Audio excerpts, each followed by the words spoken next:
Պարոն Սասունյան, բարև ձեզ, շնորհակալ եմ, որ համաձայնեցիք այս զրույցին, մի քանի թեմաների հետ կապված կլսենք նաև ձեր գնահատականը եւ այսպես սկսենք Ցեղասպանության օրվա նշանակության մասին խորհրդից ապրիլի 24-ը Հայոց ցեղասպանության զոհերի հիշատակման օրն է։ Ապրիլի 23-ին ավանդույթի համաձայն ջահերոհերթ, ապրիլի 24-ին Ծիծեռնակաբերդի հուշամոլիր այցելություն, իսկ ապրիլի 25-ին այս իշխանությունները խորոված փարթիով քաղաքացու օր են նշում։ Ես կխնդրեմ օրվա խորհրդին անդրադառնալ եւ այն իրողությանը, ինչպես են իրենք ամեն կերպ փորձում շղթել ցեղասպանությունը, խնդրեմ։ Այո, ամեն հայը, որ իսկական հայ է, իր բարդավոր է հիշել եւ ամեն ինչ չանք տապել, որովհետեւ ցեղասպանության զոհերի արյունը իզուր դեր չկնա եւ մենք շարունակենք մեր պայքարը պահանջելով թե ճանաչում, թե հադուցում, թե հողերի վերադարձ, այդ բոլորը մեր իրավունքն է։ Մենք երբեք մեր իրավունքները պետք չէ զիջենք։ Այո, Թուրքիան ավելի հզոր պետություն է, մեր հողերը գրավել է, բայց եթե մենք ինքնագամ հրաժարվենք այդ հողերից, դա մեր մեղքն է, ոչ թե թուրքերին։ Դա որ Փաշինյանը փորձում է անել, որովհետեւ հայ ժողովուրդը մոռանա իր անցյալը, մոռանա իր զոհերը, մոռանա իր ինքնությունը։ Դա որ բոլոր հարցերում ինքը շատ աբասկային դիրքորոշում ունի, բայց ուրախ եմ, որ տասնյակ հազարավոր հայ երասարտներ չհայերով քայլեցին թեպի ցեղասպանության հուշարձան եւ հիշեցին մեր զոհերը, մեր նահատակները։ Այդ նշանակում է, որ դակավին մեր ժողովուրդը բահում է իր ասկային զգացմունքը, ասկային ոգին։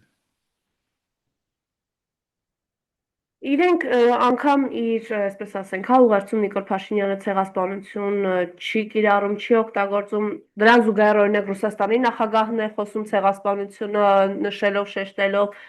Այս ամենը ինչի դրսևորում է, պարոն Սասունյան, եւ հիմա էլ գիտեք, արդեն հետեւողական իրենք Արարատի մերժմանն են լծվել։ Այո, դա նույն հիվանդությունն է, որ Փաշինյանը ունի եւ իր կողմնակիցները մեր բոլոր ասկային հարցերով վերաբերյալ թե Արարատի, թե հիմնի, թե զինանշանի անցյալի պատմական Հայաստանի, այսինքն ինքը այդպես վարվում է, որ կարծես թե Հայաստանը գոյություն չի ունեցել հազարավոր տարիներ եւ Հայաստանի գոյությունը սկսել է 2018-ին միայն, եւ որ ինքը իշխանության եկավ։ Իր մե առաջ ոչ մի բան գոյություն չուներ, ինքն է մեր Հայկ Նահապետը, մեր առաջին հայը եւ իր շուրջինները մեծ վախով, որ իրենց բաշոնները չգործնեն, միան այո են ասում եւ գրտում են թութակի նման իր խոսքերը։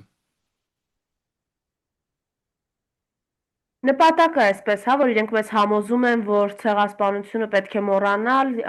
դրա փոխարեն մենք բերել ենք իրական Հայաստան իր իրական պատմությամբ։ Ո՞րն է, պարոն Սասունյան։ Այս մարդը քանի որ ինքը ոչ մի բան չի իմանում եւ իմանում է միան զիջումներ անել մեր ասկային շահերից, ինքը հավատում է, որ եթե ամեն ինչ զիջենք, այն այնտեղ խաղաղություն կլինի։ Իմ բարձրանը հետևյալն է, ամենը խաղաղ մարդիկը, այն մարդիկն են, որոնք գերեզմանոցում են, իրենք խաղաղ են, գերեզմանոցում են։ Եթե մենք էլ պիտի գերեզման թաղված մարդոց նման խաղաղ լինենք, արդեն մեր վերջն է։ Դա որ Փաշինյանը փորձում է անել, որ մեր վերջը կա, արդեն Արցախը հանձնեց, Հայաստանի հողատարածքից մի մասը արդեն 5 տարի է հանձնել է, հիմա էլ ամեն ինչ զիջում է սահմանադրությունը, Արարատը, Ալիևը ամեն օր նոր բանջներ ընդունում է, թե 300,000 ազերիներ պետք է Հայաստան կան, ապրեն եւ սպասենան, որ վաղը էդելինքը ընդունելու է, որտեղ ասելու է, որ ոչ մի բան չեն ուզում ասել, անել, որ կարող է թշնամին բարգացնել, նեղացնել։ Ուրեմն թշնամին ինչ որ բանջում է, ինչ որ ասում է, մենք միայն պետք է այո ասենք, դա խաղաղություն չի, դա ստրգություն է։ Այո, եթե թշնամին ամեն ասածին այո ասես, խաղաղությունը այն այժմ կլինի, որ այլևս տուն գոյություն չունես, քո ինքնությունը չկա, այդ ճշնամին ստորուգը դարձել ես եւ հետաքրքիր էր որ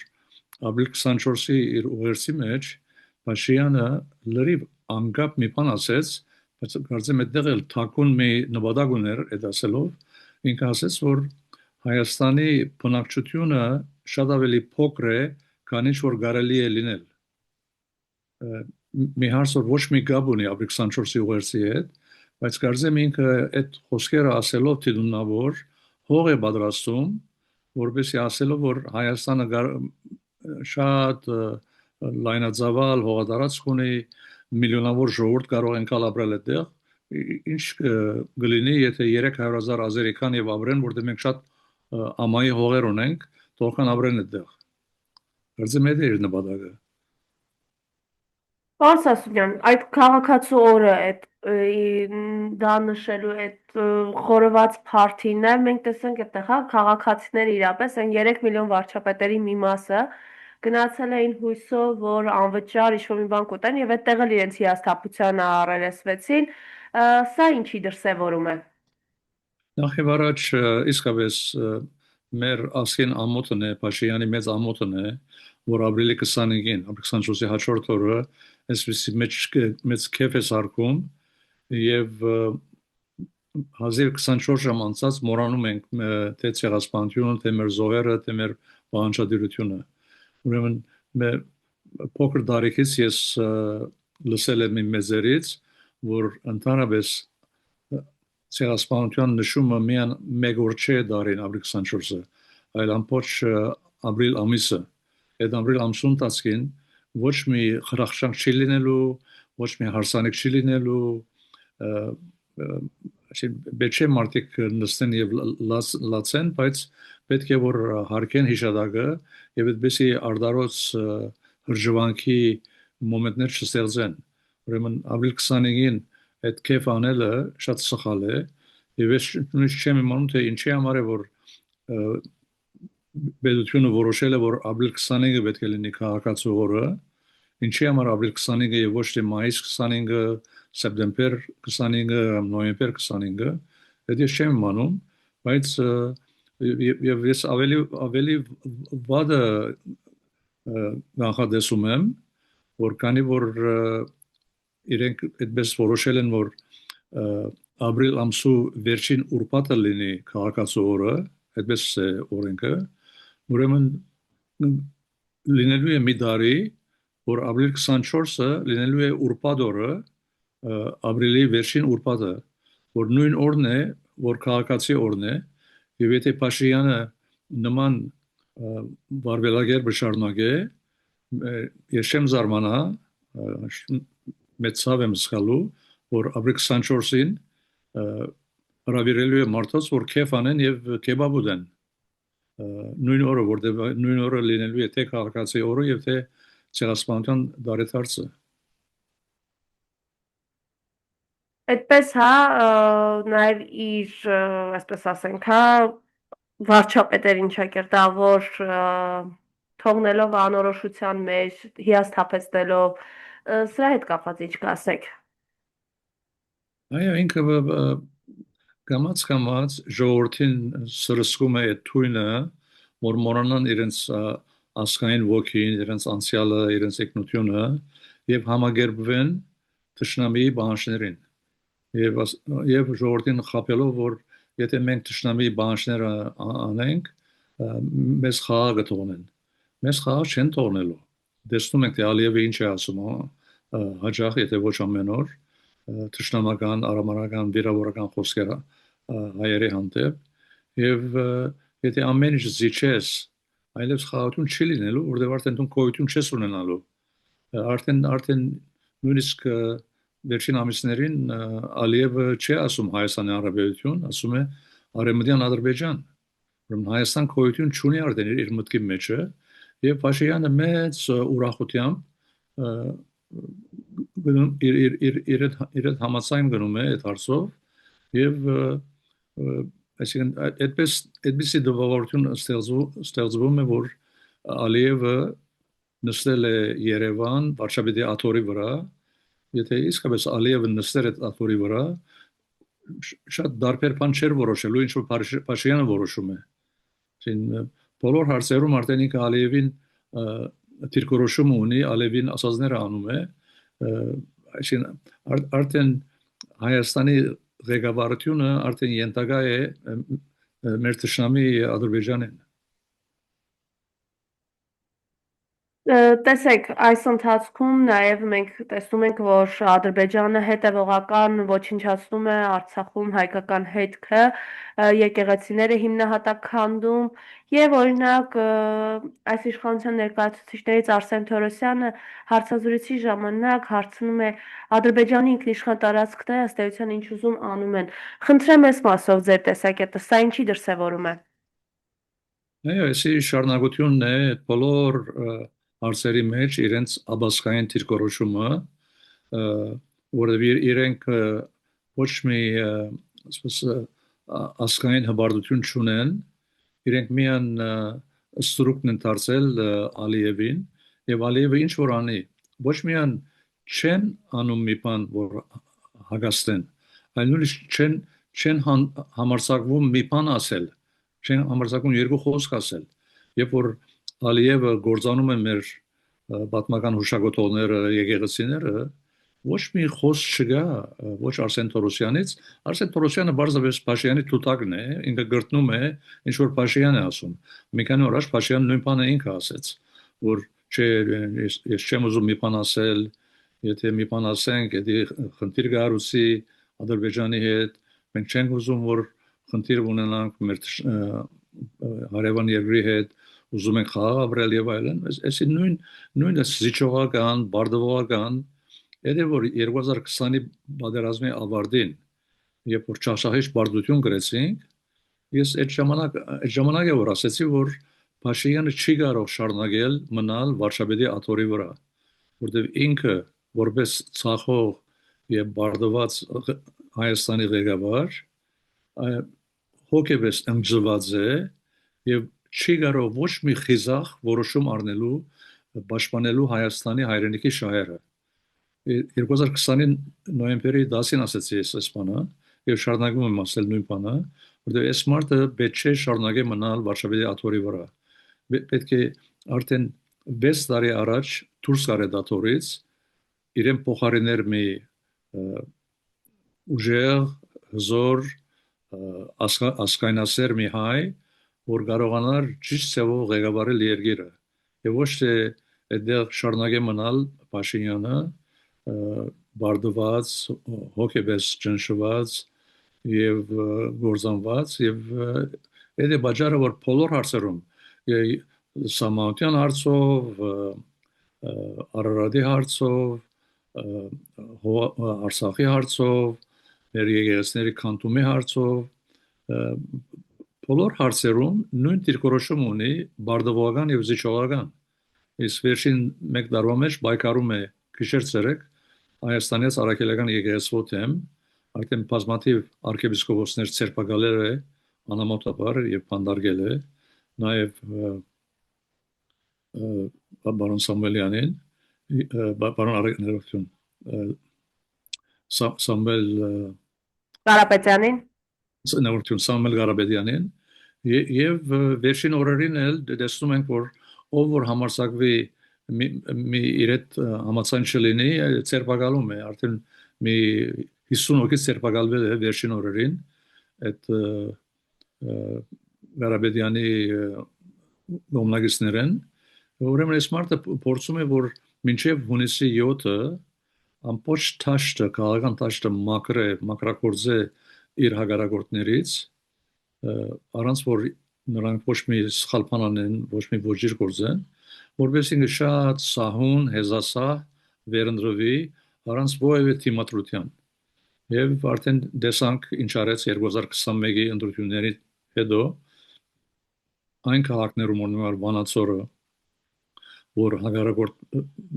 մի մարդ ընտրվել էր ժողովրդի կողմից քաղաքապետ եւ այդ մարդուն հրանքեց որ ցերպակալեն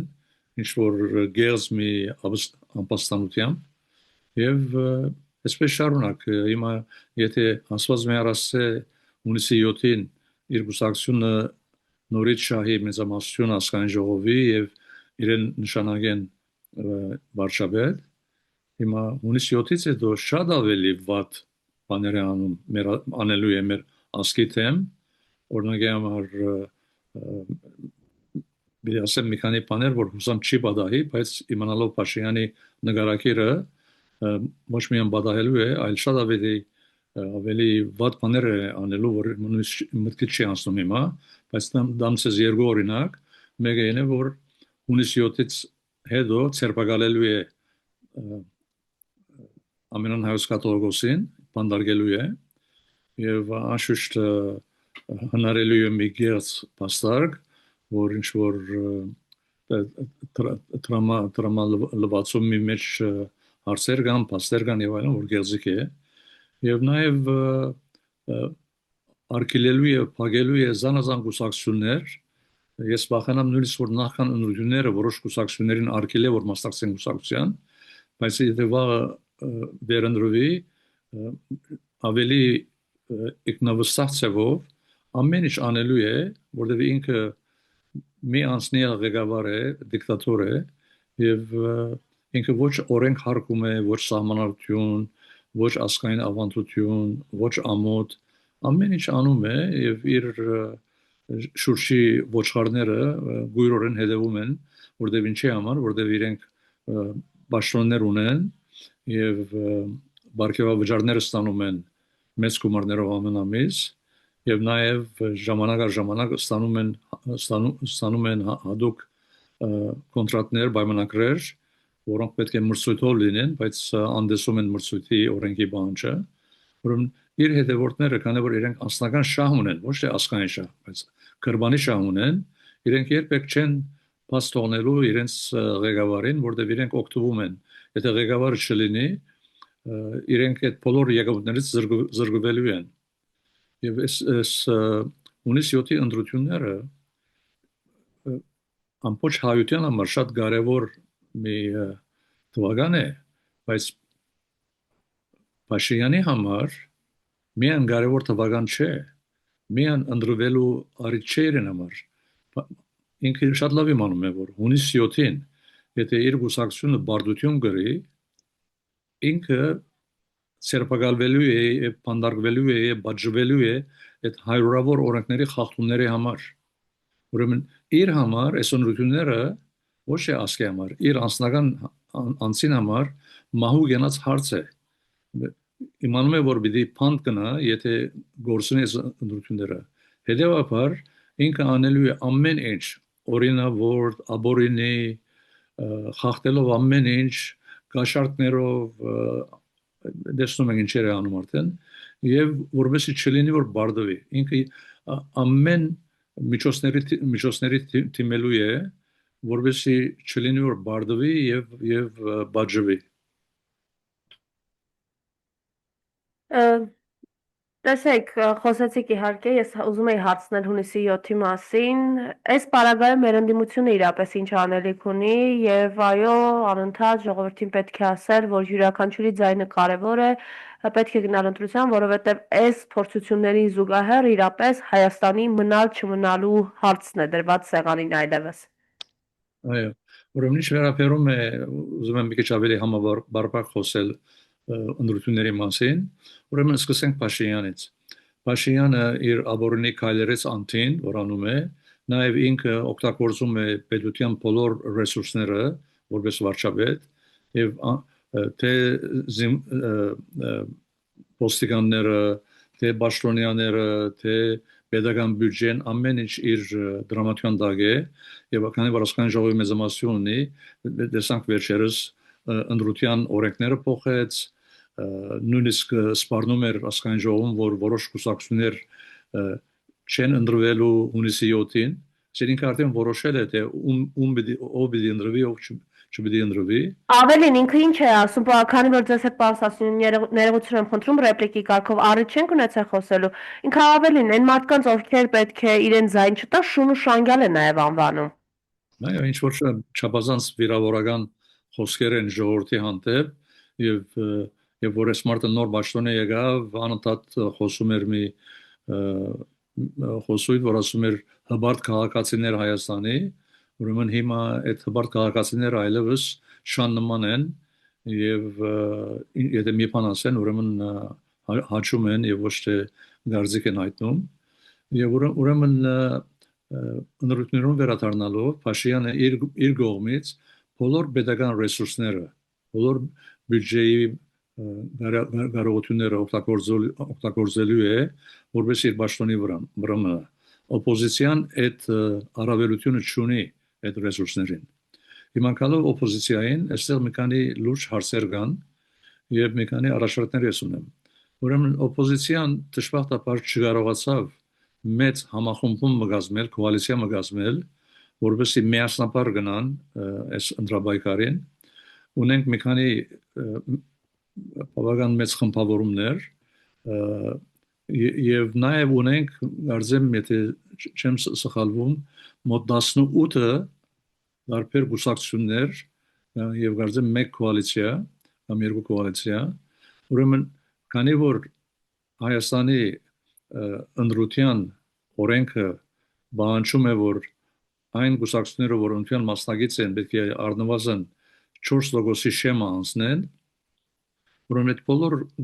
դաշնյակ կուսակցությունները որ մասնակցում են ընդրության մեծ մասը չեն ունենալու 4% եւ դժբախտաբար իրենց գոմնագիցներու քվեներու մեծ մասը գնալու է Փաշինյանին եւ շատ ցավալի է որ օպոզիցիայի ընդրողներու քվեները գնալու է Փաշինյանի ինվաստ որովհետեւ ինքը ունենա մեծամասնություն նույնիսկ եթե Փաշինյանը իր քվեներով չունենա 51%, ասենք 40%, բայց եթե այդ բոլոր ուսակցությունները որ 1, 2, 3 դոգոս քվե ստանում են, այդ բոլորի մեծ մասը գնալու է Փաշինյանին եւ եթե 40% է լինելու է 55-60%։ Իմ առաջարկն է, այսինքն իմ արդեն ուշ է որ միավորվեն, կոալիցիա կազմեն եւ այլն, ինչ որ կարելի էր անել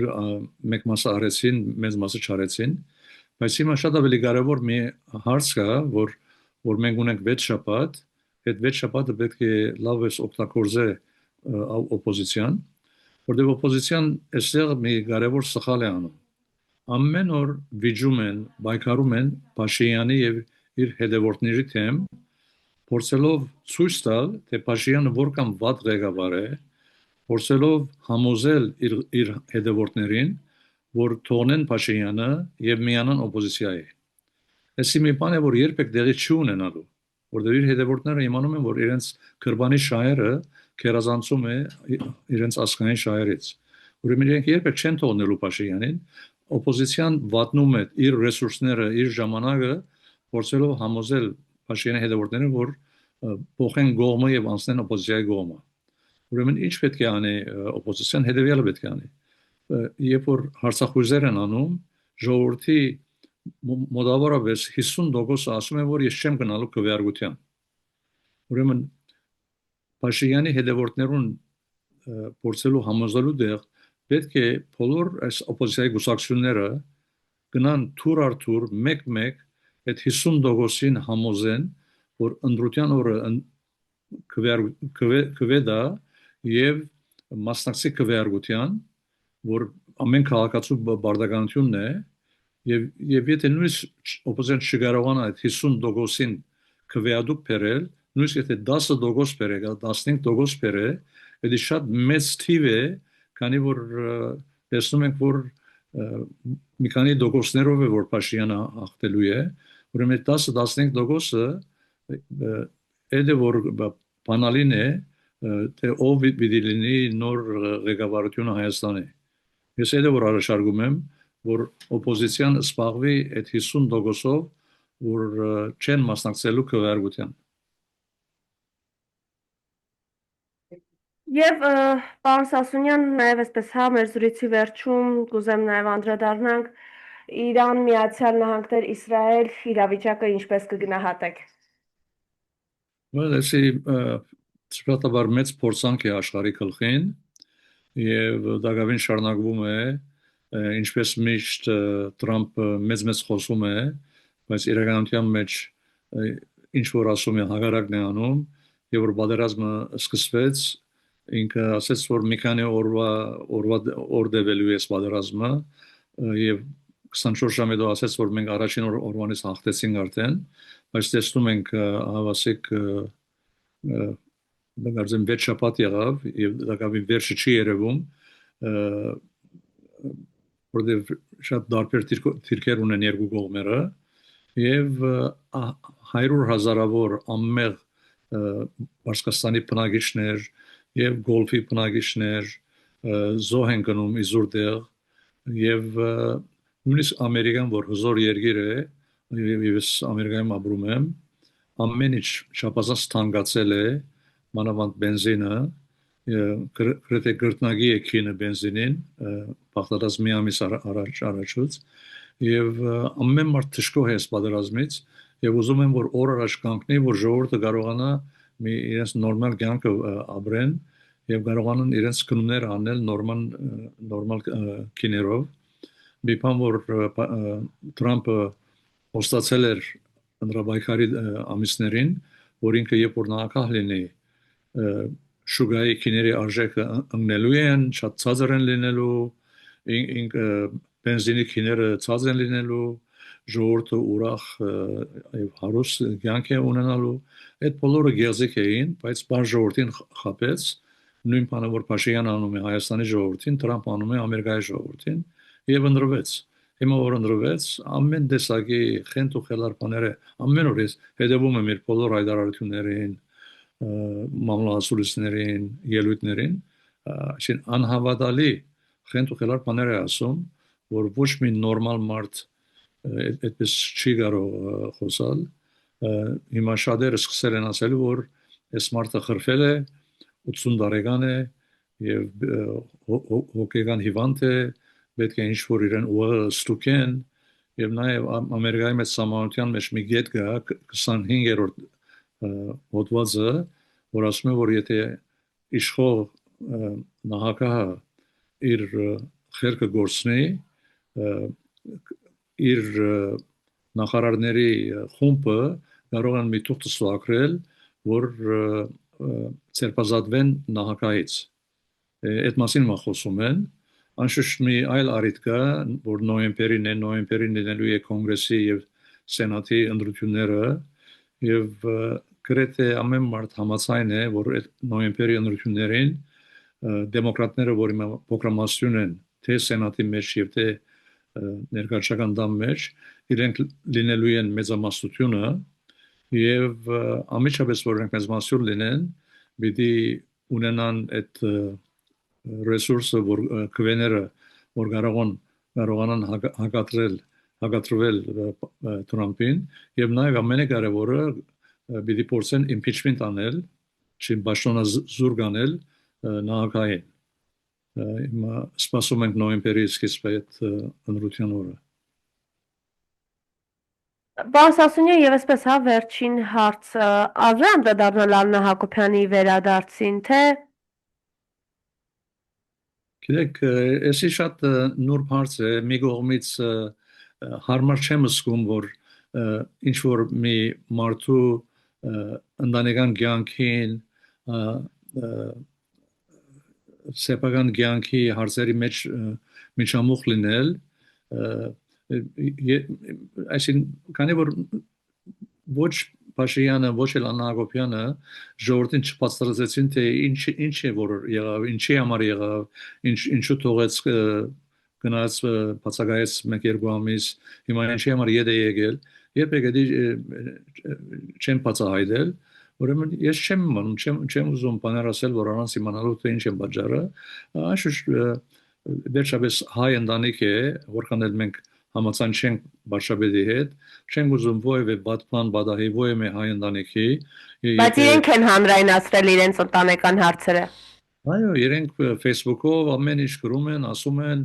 Աննա Հակոբյանը ելավ ամբողջ ժողովրդին հայտարարեց Facebook-ով, որ ես թողում եմ բալադը, մեկնելու եմ եւ այլն, այսինքն իրենք են, բայց եթե իրենք ուզում են խոսել իրենց ներքին անձնական կյանքի մասին, դա իրենց իրավունքն է, իրենց գործն է, բայց ես մի քիչ դժգամ եմ, որ որևէ դեպքեր խոսքեր ասեմ իրենց ասկային անձնական կյանքի մասին, կամ որևէ ցավով մենք ուրախանանք, որ իրենց ընտանիքը փլուզվում է եւ այլն, մի բան որ չենք ցանկանում որևէ հայ ընտանիքի համար։ Եվ Բայց վերջին բայց խնդրեմ։ բայց պետք է ասել, որ ինչ որ տեսնում ենք երբից արդարոց է, բացատրությունը չենք իմանում, չկա բացատրություն, բայց շատ արդարոց է։ Իսկ նորմալ ընտանեկան կյանք չէ էսի։ Եվ վերջինը նոր տեղեկություններ Հայաստան է ժամանել Ադրբեջանի պատվիրակությունը փոխվարչապետ Շահին Մուստաֆաևի գլխավորությամբ կտրվի լրացուցիչ մամուլի հաղորդագրություն։ Կա ասելու ինչ-որ բան այս մասին։ Ուրեմն քանի որ երևի նոր պատահել է, մեր մոտ կեսգիշեր է, ձեր մոտ հարավոտյան է, ուրեմն այդ վերջին ռուբեներին այս լուրը հաղորդվել է, ես չէի իմանում, բայց չեմ զարմանում, որովհետև տեսնում ենք վերջին ամիսներին մի 19 հոգի հայկական կողմից գնաց Բաքու, հանդիպում ունեցան, նույնիսկ կարծեմ Հաջիևի հետ հանդիպեցին, Ալիևի խորհրդականի հետ, Ադրբեջանից քաղաքացիներ եկան Երևան, հանդիպեցին հայերի հետ, հիմա էլ եկել է ինչեր պաշտոնը փոխվարչապետ։ Այո, Մուստաֆաևը փոխվարչապետը։ Այո, փոխվարչապետը եկել է, այսինքն այսի շարունակությունն է այդ բոլոր ընթացակարգերին, որ դեղի են ունենում Փաշինյանի ղեկավարությամբ, որտեղ ինքը փորձում է ժողովրդին համոզել, որ տեսեք, ամեն ինչ նորմալ է, խաղաղ է, հարց չկա, բայց խաղաղություն չկա, նույնիսկ խաղաղության դաշնակից չի ստորագրվել, նույնիսկ Ալիևը երբեք չի հայտարարել, որ ինքը ընդունում է Փաշինյանի ասած իրական Հայաստանի սահմանները, որովհետև ինքը իր մտքի մեջ դրել է, որ այդ սահմանները ընդունելի չեն իր համար, Ադրբեջանի համար, եւ ուշ տեգանող արդեն 220 կիլոմետր քառակուսին կրավել է եւ շարունակելու է այդ հողատարածքը մեծացնելու եւ այսի խաղաղություն չկա, բայց նույնիսկ եթե մի օր կա, որ ստուակրե տաշնակերը, դա որևէ գարանտիա չի տալու, որ խաղաղություն լինելու է, բարձրացած որտեղ մի թղթի գդորի վրա ստուակրեց, կարող է ստուակրել եւ հաջորդ օրը հարձակվել Հայաստանի վրա։ Շնորհակալ եմ, պարոն Սասունյան, որ համաձայնեցիք այս զրույցին։ Մերսի, բարի օր ձեզ։